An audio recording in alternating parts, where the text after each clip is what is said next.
Hey guys, we live in a world of increasing polarization.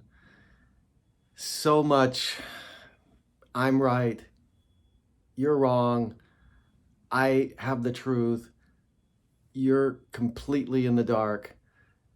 We're throwing verbal rocks at each other left and right. There's a lot of frustration. One side looks at the other side as if they're either stupid dummies or crazy or evil, and looks at themselves and their side as if they're perfectly righteous and pure and based on evidence and so forth. It's just 100 to 0 is our perspective. And how are we doing internally as we navigate this? I think we find ourselves frustrated, kind of beat down, resigned. So let's consider some new possibilities here.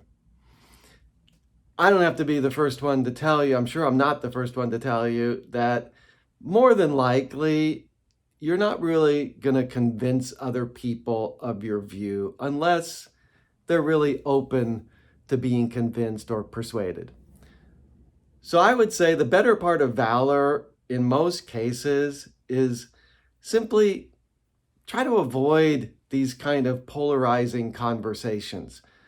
It's just going to make you feel bad. The person you're communicating with feels bad. The relationship deteriorates. It's not worth it. I mean, what do you get out of it? Are you trying to prove your righteousness and superiority? We know that's not really a transformed perspective to take. So let's put that to the side and just communicate with people, of course. If they need to share their view, or it feels as though they need to share it, you can simply receive it. I hear you. Just tell them, I hear you. I appreciate your perspective. And I would just prefer not to get into a discussion about it right now, but I really do hear you.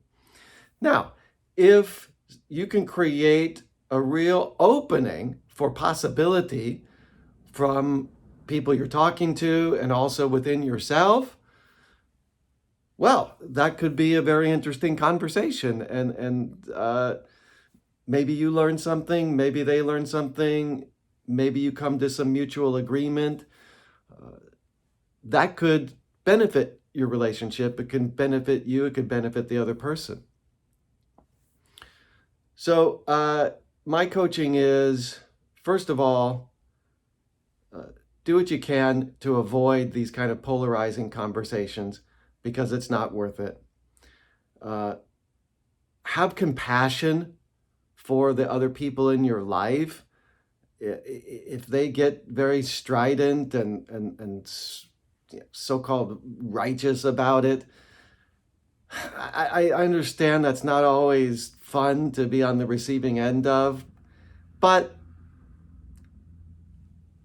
compassion really means that you understand to some extent the potential suffering that they're going through. So you're just willing to give them a break, I suppose, and see them through the eyes of love, even if they're coming at you in an aggressive way. And the last thing I would say is that it doesn't hurt for us to be open. If we want other people to potentially be open to us and our views, doesn't it make sense that we need to open ourselves up as well? So that means, to some extent, letting go of your attachment, your absolute certainty and attachment to the way you have it. Be open to what others have to say, what others have to share. Maybe there's some perspectives you haven't fully considered yet, and you might learn something. No harm in that. Now, if you want to go deeper with this whole issue of kind of managing your ego, really, and also managing your relationships so that you create harmony rather than disharmony, I invite you to click the button below and check out our Odyssey page. Our next Odyssey workshop is coming up, and I invite you to go to this page below and see if it speaks to you, see if this is something that can support you in your life as you navigate through these polarizing times we're in right now. All right, thank you.